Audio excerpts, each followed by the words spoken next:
एक बार की बात है, जंगलपुर नाम का एक प्यारा सा गांव था। वहाँ सारे जानवर इंसानों की तरह रहते थे।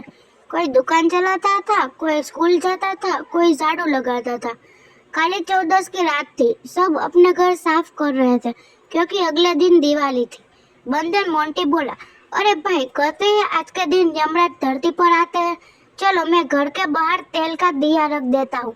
हाथी मोटी बोला, अरे मैं आज नहाने जा रहा हूँ तेल लगाकर। काली चौदस पर तो तेल स्नान जरूरी है।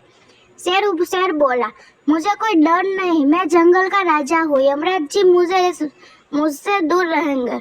लेकिन जब रात आई, अचानक जंगल में अजीब सी आवाजें आने लगी। ऊ!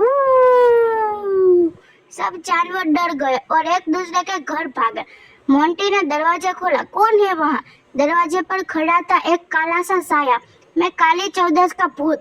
सब चिल्लाने लगे, बचाओ बचाओ, और भागकर हाथी मोती के पीछे छिप गए। तभी वो साया बोला, अरे रुको, मैं भूत नहीं हूँ, मैं तो बिल्ली बिल्ली हूँ, तुम लोगों का पड़ोसी।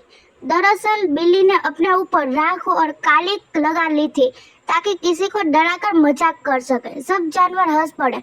शेर बोला, बिल्ली, तू तो काली चौदस की रात को सचमुच डरावनी बना दी।